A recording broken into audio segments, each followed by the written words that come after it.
mortos têm seus mortos. A Bíblia diz que os mortos têm seus mortos. Não tem seus próprios mortos.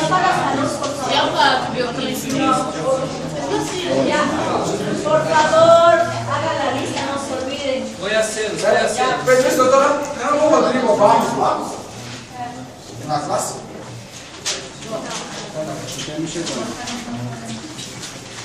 Ya hoy vamos a avanzar lo que es el capítulo 7, ya complementando a lo que ya hemos visto para que se produzca la contracción muscular. ¿Sí? Vamos a ver que las fibras musculares, en este caso las esqueléticas, están constituidas por qué estructuras musculares. Miofibrillas. Y las miofibrillas, ¿por qué proteínas contráctiles están constituidas? Miosina y actina. La actina, ¿por qué proteínas está constituida? Tropomiosina.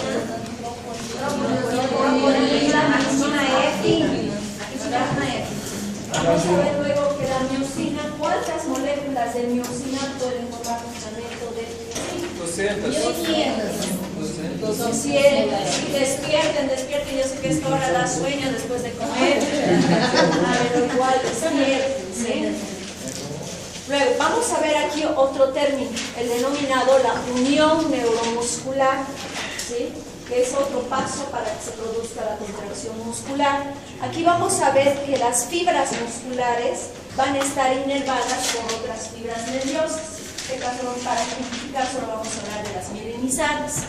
Estas fibras nerviosas vienen a originarse en la médula a través de las motoneuronas, van a dar lugar a una estructura. Esta, en este caso, que representa la neuromotoneurona, va a unirse con una fibra o célula muscular. La unión de estas dos estructuras se denomina unión neuromuscular. O sea, ahí no hay por dónde perderse, ¿verdad? Célula muscular, célula nerviosa, unión neuromuscular. Ahora, otro término que es el denominado de placa motora terminal. Si bien hemos visto el término anterior de unión neuromuscular, vamos a ver que las fibras nerviosas pueden ramificarse, una misma, ¿no? Se pueden ramificar y a través de esas ramificaciones ir a inervar a una misma fibra muscular. O sea, varias de estas ramificaciones de una fibra nerviosa, como vemos aquí, pueden formar lo que es varias uniones neuromusculares. Y a esto le vamos a denominar placa motora terminal. ¿Sí? La placa motora terminal, la unión de varias uniones neuromusculares, pero a partir de una misma fibra nerviosa, solamente que esta se va a ramificar. ¿Sí? Estas pueden estar en la mayoría, sobre todo en las mielinizadas, van a estar protegidas de lo que es el líquido circulante, es decir, lo que es el líquido extracelular, de las denominadas células de Schwann, que ya habíamos dicho que son las encargadas de producir lo que es la mielina. Ahora, otra cosa aquí, vamos a ver que esta es la estructura nerviosa, esta va a ser la estructura muscular, esta como va a parecer que estuviera imaginándose en la célula muscular, de tal forma que aquí en la célula nerviosa va a formar la denominada valle sináptico o gotiera sináptica, ¿sí? Para que pueda encajar con la terminación nerviosa. Luego, el espacio que va a existir entre esta terminación nerviosa y lo que es la fibra muscular, aquí se ve macroscópicamente esto, va a ser el denominado espacio sináptico, donde se van a liberar el neurotransmisor. ¿Cuál era el neurotransmisor que dijimos que era principal en el músculo? Acetilcolina. Es ahí donde se va a liberar, en la hendidura sináptica o en el espacio sináptico. Luego, en la fibra muscular va a haber unos pliegues acá, que estos nos interesan, son los denominadas hendiduras subneurales, porque aquí van a estar presentes los receptores de los canales de acetilcolina y también va a estar presentes canales de calcio, ¿sí? Los canales de calcio van a estar presentes tanto en la célula nerviosa como en la célula muscular, ¿sí? Ahora, vamos a ver que las terminaciones nerviosas tienen que tener una organela importante, que es la que nos va a proporcionar la energía celular, y estas van a ser las mitocondrias. Por lo tanto, las terminaciones nerviosas tienen abundante cantidad de mitocondrias. Luego, estas vamos a ver que se van a desplazar hacia la terminación, es decir, al contacto con la membrana terminal de esta, para que pueda dar lugar a la liberación de las vesículas de acetilcolina, que es el neurotransmisor que a nosotros nos interesa, ¿sí? Luego, en el espacio sináptico va a haber la presencia de una enzima. Esta va a ser la denominada acetilcolinesterasa. Ya su nombre nos dice para quién está dirigida, ¿verdad? Esta es la encargada de desdoblar la acetilcolina en dos moléculas. Lo vamos a ver posteriormente. Entonces, en el espacio sináptico se libera el neurotransmisor y a la vez en el espacio sináptico tenemos una enzima que es la acetilcolinesterasa, la cual se va a encargar de destruir, desdoblar, escindir, dicen otros, la molécula de acetilcolina. Luego, una vez que llega el impulso nervioso, que nosotros ya sabemos cómo se llama, ¿verdad? ¿Cómo se llama? Impulso electroquímico, impulso nervioso. ¿Qué le decimos nosotros? Potencial de acción. A eso nos referimos nosotros. Cuando ese se desplaza a la terminación nerviosa, ¿esta qué va a ocurrir? Va a hacer que aquí se estimulen los canales de calcio que están presentes por debajo y al frente de estas barras densas. Ahí vamos a tener estos canales de calcio y estos van a ser estimulados. ¿Para qué?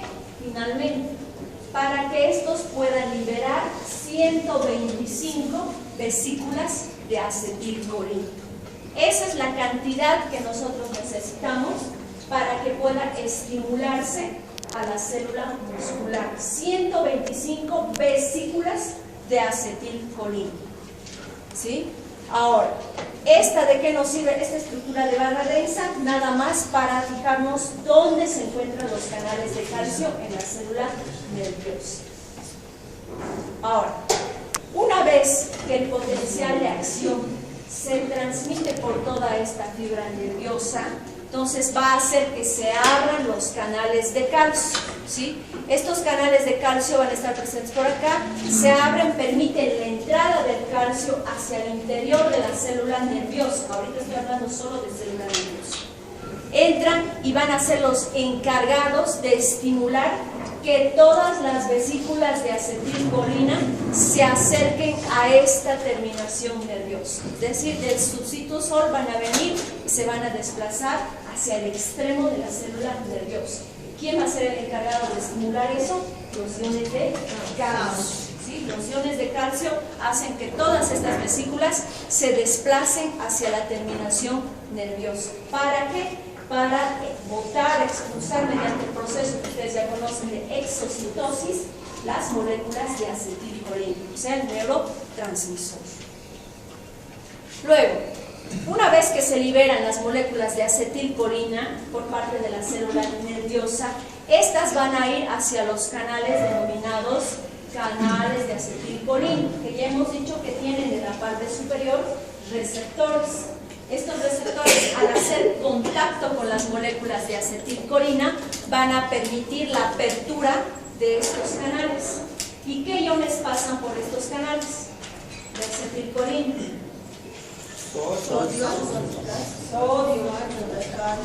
Sodio y el mismo calcio pueden ingresar, ¿sí? Sodio, calcio, y se dice que algunos iones de potasio, ¿sí?, pueden atravesar estos canales de acetilcolina. Entonces, ahora vamos a ver cómo son los receptores de la acetilcolina. Esa es la estructura, como ven en la imagen, macroscópica de un receptor de acetilcolina que va a estar presente en la parte superior de los canales de acetilcolina. En realidad vienen a ser un complejo de proteínas. Estas proteínas van a ser en base a los nombres de alfa, beta y gamma o delta también. Y y en este caso van a ser 5 proteínas. 5 proteínas, las cuales van a formar un tubo, si quieren ustedes. De estas vamos a tener a 2 alfas, 2 proteínas llamadas alfa, una proteína denominada beta, una proteína denominada gamma y una proteína denominada delta. De estas 5 proteínas que van a formar el receptor de la acetilcolina, a nosotros nos interesan las 2 alfas. ¿Por qué nos interesan las 2 alfas? Porque es a estas moléculas proteicas donde se van a unir las moléculas de acetilcolina, es decir, el neurotransmisor. Es ahí específicamente donde se van a unir los neurotransmisores, a las proteínas alfa del receptor de acetilcolina. Por eso la importancia de estas. Ahora, por estos canales hemos dicho que pueden pasar lo que es principalmente el sodio, utilizar el calcio, el potasio, pero no va a atravesar los iones de cloro. ¿Por qué no atraviesan los iones de cloro? Porque en las paredes de este receptor, van a haber cargas negativas, y carga negativa con carga negativa se repele, por eso no le permite que pasen las iones de cloro por estos canales, ¿entienden? Ahora, aquí vamos a ver lo mismo. Para que se produzca un potencial en estas placas motoras terminales, que hemos dicho que es una fibra nerviosa ramificada que va a ir a inervar a una misma célula muscular, vamos a hablar que aquí el valor del potencial de membrana en reposo puede ir de un valor de menos 80 a menos 90, que es el que nosotros conocemos, milivoltios. Y como va a iniciarse la entrada de los iones de sodio, ¿qué fase va a ocurrir?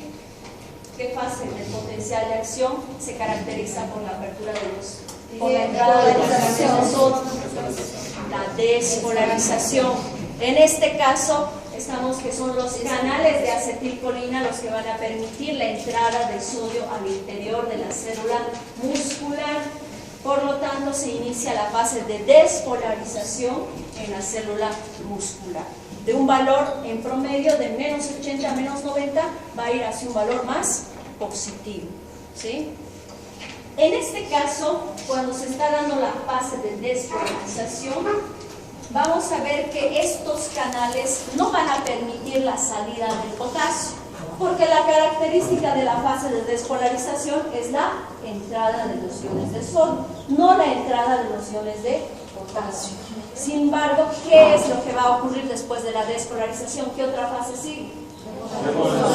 La repolarización. Y en este caso, ¿qué tiene que ocurrir? ¿Hacia dónde tienen que ir los iones de potasio? ¿Perdón? Exacto, entonces ahí va a pasar la fase de repolarización, ¿verdad? Y ahí, aquí hablando de esta fibra nerviosa con la fibra muscular, vamos a hablar del potencial de la placa terminal, ¿sí? Potencial de la placa terminal, en este caso, no solamente potencial de acción, sino potencial de acción de la placa terminal, para ser más exactos, ¿sí? Y este es el inicio de la contracción muscular. Luego, hablando ya de la molécula del neurotransmisor, que es la acetilcolina, ya hemos dicho que esta es liberada por parte de la célula nerviosa. Ese va a ir hacia el espacio sináptico o la hendidura sináptica. Aquí va a actuar, van a pasar dos cosas. Una que ustedes ya han visto, que es la presencia de la enzima acetilcolinesterasa. Esa que se va a encargar de que esta acetilcolina se desdoble en dos moléculas, el acetato y la colina. Ese es el desdoblamiento de la acetilcolina. Ahora, otra pequeña cantidad de la acetilcolina presente en la hendidura, no le va a ocurrir nada. Se va a ir de paseo, si ustedes quieren, por el líquido extracelular. Y no va a tomar rol ni función en una contracción muscular. ¿Sí? Esas son las dos vías o los dos caminos que puede seguir las moléculas de acetilcolina. Uno, que es la que nos interesa, que sea desdoblada por la acetilcolinesterasa en acetato y colina, y la otra es que estas que son liberadas por las vesículas vayan por el líquido extracelular, ¿sí? En este caso. Esas son las dos cosas. Luego, aquí hablando del potencial de la placa terminal, vamos a ver que aquí va a haber un cambio en los valores. Hemos hablado que las fases del potencial de acción va a ir de un valor de menos 90 hacia un valor de 0, positivo, ¿verdad? Pero en el caso del potencial de acción de las placas terminales, va a ir de un valor de menos 80 o menos 90 hasta un valor de 75 milivoltios, ¿sí? ¿Por qué tan positivo este valor? Vamos a ver el por qué tiene que ser tan alto el potencial de la placa terminal. Y aquí vamos a tener el término denominado factor de seguridad. Factor de seguridad. ¿Qué quiere decir eso? Por decirles nada más para que me entiendan.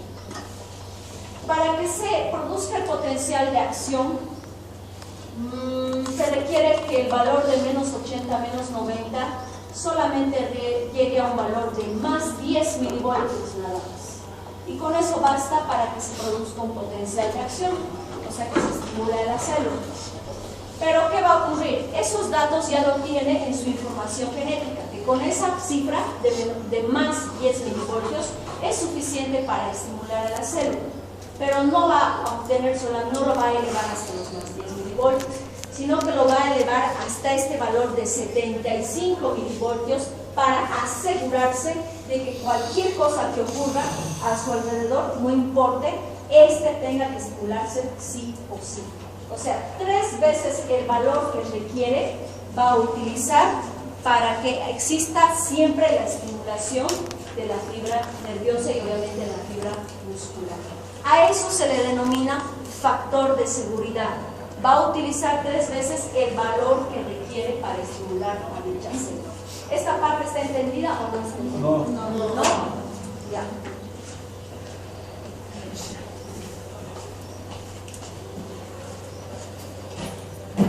Nuestras células son muy inteligentes, nuestro organismo ya está predispuesto para hacer las cosas.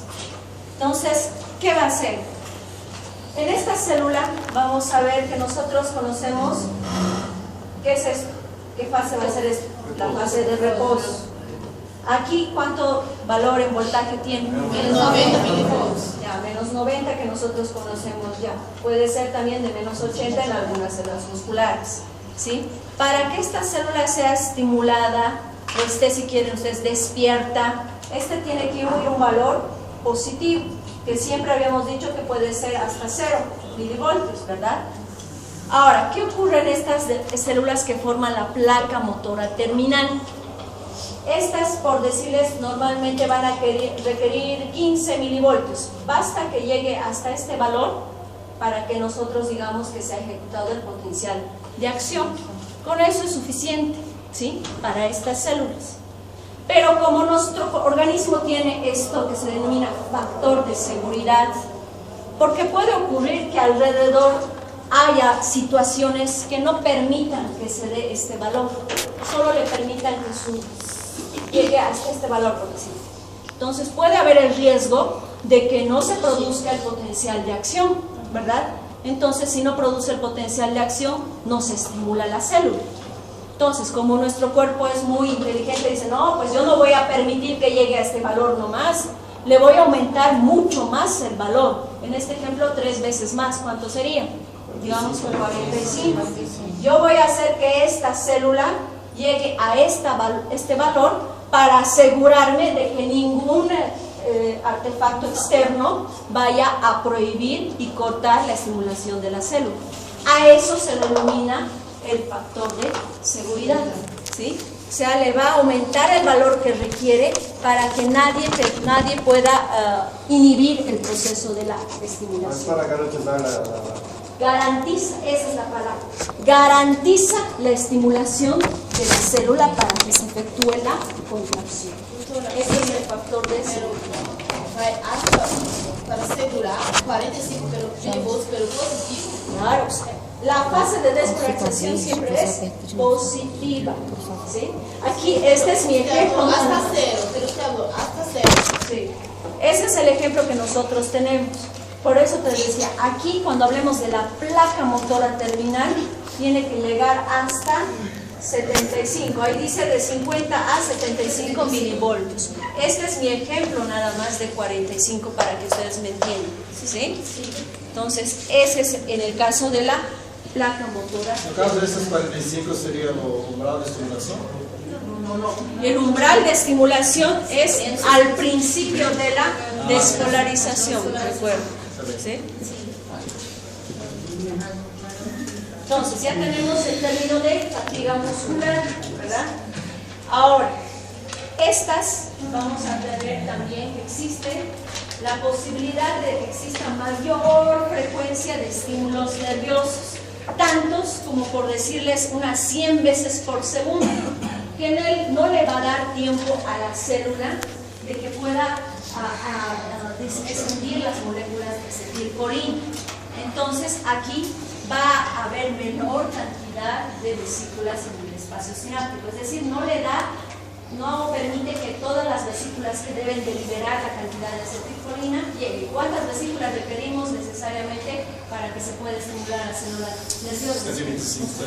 125 vesículas se requieren sí o sí para que pueda lograrse la estimulación de una célula muscular. En este caso, si existe continuamente una estimulación nerviosa tan seguida, entonces no le da tiempo a que estas 125 se liberen. Por lo tanto, vamos a tener menor cantidad de acetilcolina que vaya a estimular los receptores de los canales de acetilcolina. Y a eso le vamos a denominar fatiga neuromuscular. A eso se denomina fatiga neuromuscular. Porque eso no va a ocurrir una sola vez, sino varias veces.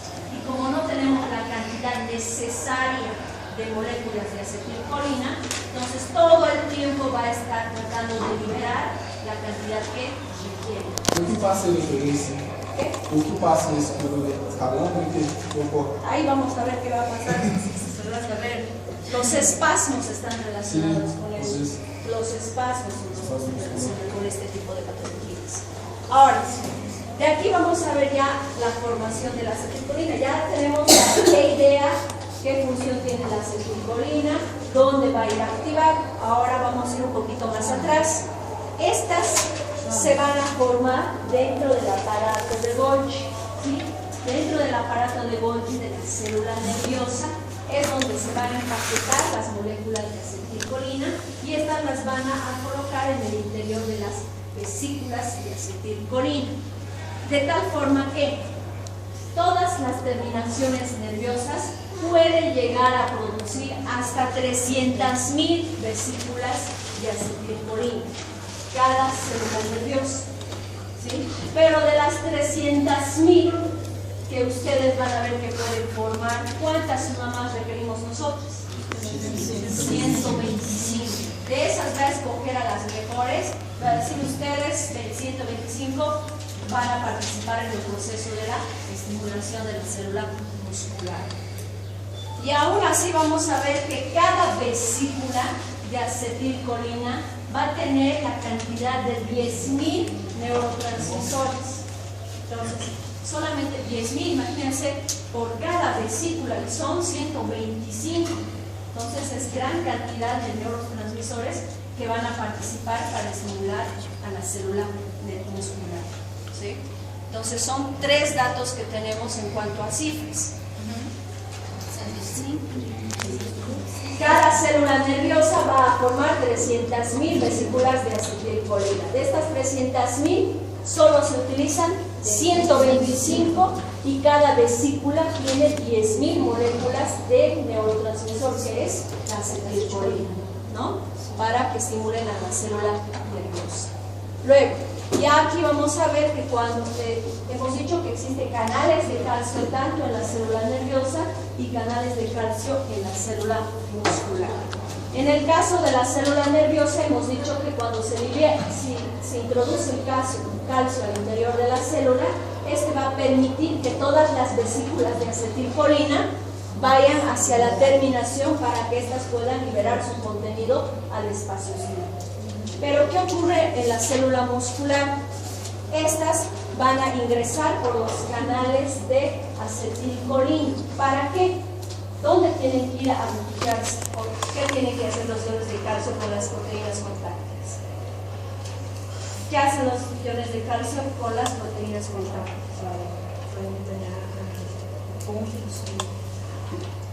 Hemos visto en el capítulo 6 que es quién va a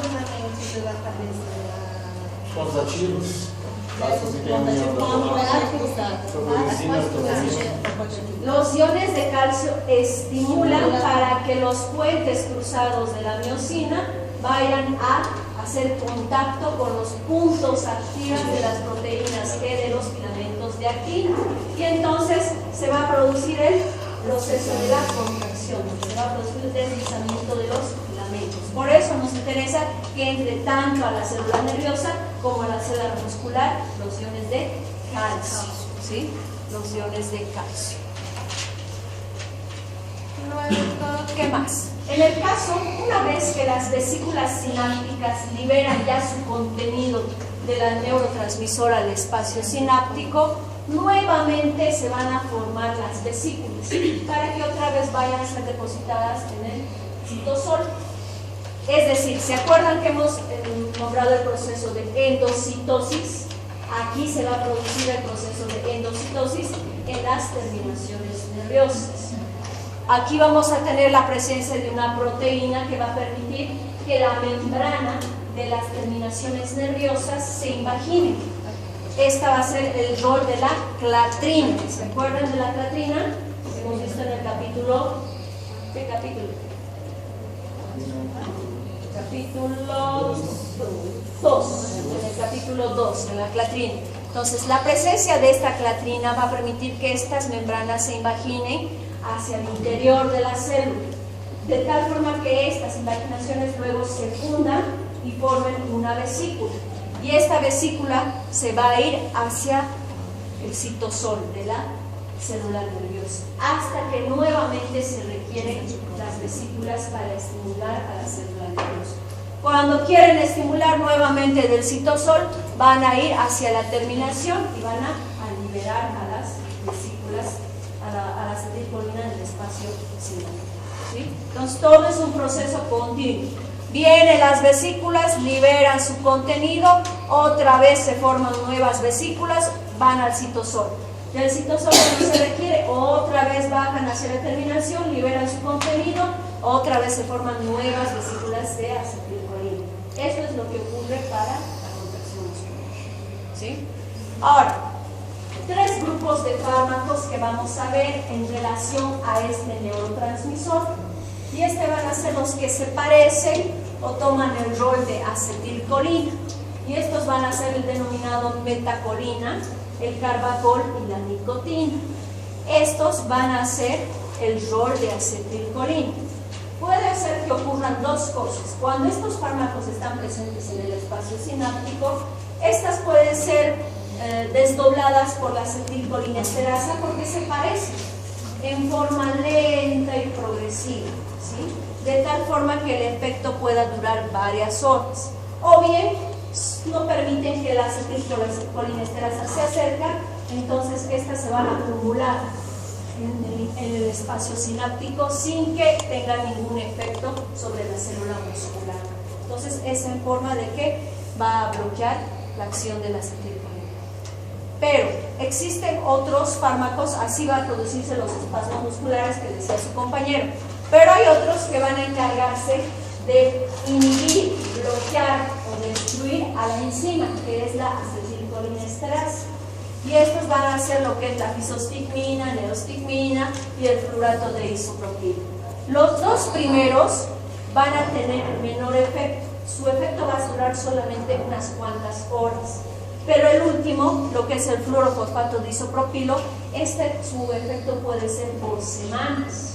Y estos nos pueden llegar a producir espasmos. Imagínense espasmos durante una semana nada más. imagínense, nada más, te puede producir la muerte. Te puede producir la muerte por asfixia del paciente. ¿Sí? Eso es el efecto cuando dura un fármaco durante semanas de este tipo, en relación a la unión, en relación a la placa motora neuronal. Doctora, ¿y con potasio dónde vaya a